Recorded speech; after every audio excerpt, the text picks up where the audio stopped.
Alrighty everybody, we are just about 6 days away from the official release of the Obi-Wan Kenobi TV series on Disney+, between of course Deborah Chow, Disney, and Lucasfilm really marketing this thing correctly. You know, they really haven't been revealing too much footage. A lot of TV spots have pretty much been absent. We haven't really been seeing a lot of that, so good on them for really leaving up, you know, a lot of footage off the table. This is Mike Zero. Make sure to subscribe if you are new to the channel for future Star Wars updates. Also, by the way guys, make sure to drop a thumbs up on this video to support the channel. I thank you also very much for the kind support. It is greatly appreciated.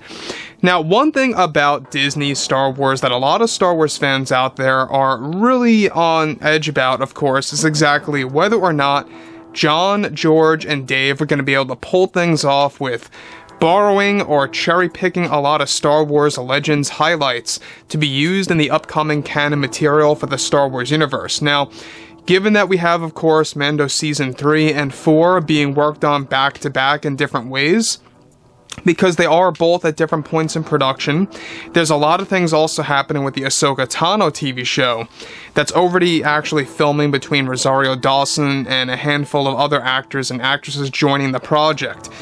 Now, on top of all of this, you know, one thing that a lot of fans need to know is that there are a lot of key elements from Star Wars Legends that are going to be used in the overall mandoverse, as well as in other eras that will be introduced to the fans by John and Dave, that will be announced at this year's and next year's Star Wars Celebration events. So be aware about all of that, is that there is a lot of work being poured into all of this. Now, with that being said, however, what's even all the more exciting is exactly what George, John, and Dave have planned for, of course, the future of the Star Wars universe, specifically with, of course, The Mandalorian Season 4 and other TV shows out there. Now, specifically, with multiple new Star Wars shows in the works right now by Disney and Lucasfilm, creators John and Dave Filoni are beginning to develop a series of canon lore that will be used in future Star Wars projects that will borrow from Star Wars Legends highlights. Now, it's described that one big story element that is already planned for The Mandalorian Season 4 has to do with the storyboards that have been finalized to be used in the scripts of the series. Now, one of which involves a big moment for Luke Skywalker at his Jedi training temple that takes place on Yavin 4 that is going to be inspired from Star Wars Legends. The scene is then set to progress to a point where Luke Skywalker is hunted down by Mara Jade that was sent by Grand Admiral Thrawn. Here, Karen Gillan is set to portray Mara Jade, and the design is very close to how she appears in Star Wars Legends. The storyboards that are going to be used in the script involve a heated discussion between both Mara and Luke about Thrawn and his ambitions, and his plans that are in the works that involve Palpatine. All of this eventually progresses to a point in time where Luke Skywalker and Mara Jade ignite their lightsabers in front of his Jedi temple that engage in an intense lightsaber duel that is best described to completely mirror the fighting style between both Anakin and Dooku in Revenge of the Sith. The saber duel is a progressive one, much like in Revenge of the Sith between Anakin and Kenobi, where it will actually go from location to location. Eventually, both Luke and Mara Jade work their way up to the top of Luke's temple on Yavin 4 and face each other in a fast-paced lightsaber duel. The plans for Season 4 are still to use the de-aging technology, however they will also be using Mark Hamill as a fill-in for some very involved scenes that will use the deepfake technology sparingly.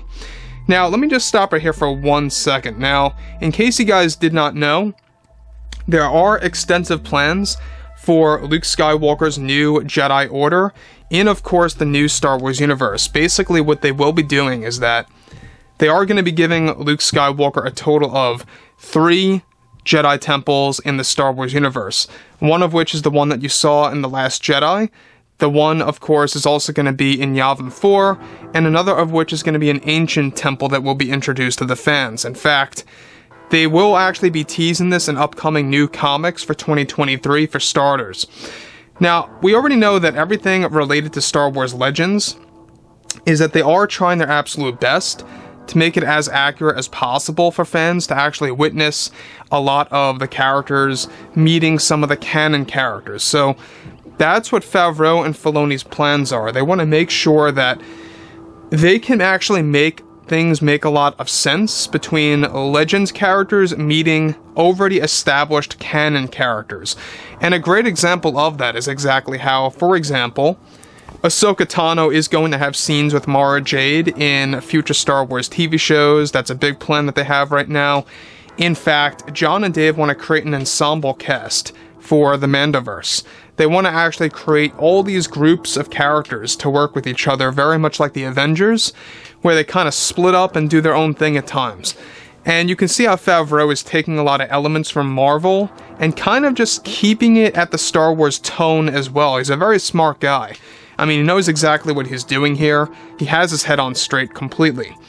So, the fight gets to a point where Luke Skywalker force pushes Mara Jade off the Jedi Temple, where FAVREAU and Filoni make the fans believe that she has fallen to her death, only to be hanging on to what appears to be a piece of brick of some kind.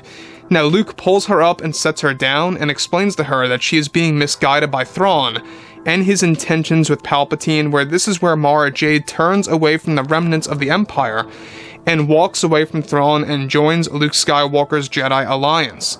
This is described to be the very start or beginning of both Mara and Luke's relationship. Both FAVREAU and Filoni are said to want to break Jedi tradition, and that they want actually to have Luke to break tradition as well in universe, by making him fall in love and engage in those type of emotions to make him learn that the past way of the Jedi is flawed and needs fixing. Now, Mara Jade is said to be one of Luke Skywalker's great allies in the upcoming Mandoverse that will eventually lead to many battles that they will fight in the future shows and comics. FAVREAU and Filoni are making sure to make it accurate as well to Star Wars Legends. So here's the big problem with a lot of fans right now, is that when you look at something like the Acolyte TV series, alright, a lot of fans have a lot of issues with that show for specific reasons, is that they are going to be creating a lot of retcons toward the prequel trilogy, alright? That's all rooted to Kathleen Kennedy and Leslie Headland. The good news here about FAVREAU and Filoni, however, is that they will be using Star Wars Legends as a resolution, as a way to fix Star Wars, as a way to make it even better. And I like how ambitious they really are, of how instead of Mara Jade being basically Palpatine's personal assassin like how she was in Legends, now they're making her as Thrawn's, and how it's deeply rooted to a specific secret about Palpatine. So you can see exactly how they're taking a lot of aspects from Star Wars Legends and trying to actually make it a little bit different here and there, but at the same exact time they want to make sure that it's going to really give fans something to look forward to. Now, Karen Gillan is still on for the role of Mara Jade. In fact, Jon Favreau chose her specifically because of her great appearance, or performance as well, in the Avengers and the overall MCU, so he likes how she's involved with the MCU. This seems to be an ongoing trend, that a lot of actors and or actresses involved in Star Wars are already established with Disney. This seems to be the ongoing theme, if you will. So, like I say, I mean, I think that the fact that they will be using Yavin 4 as the location of one of Luke Skywalker's Jedi temples is brilliant. It makes a lot of sense, and it gives the fans a lot to look forward to as well. So overall, guys, drop a comment below. Let me know about all this in the comments, and if you guys did enjoy the content for today, make sure to drop a thumbs up on this video to support the channel. I thank you all so very much for the kind support, and I'll catch you guys next time.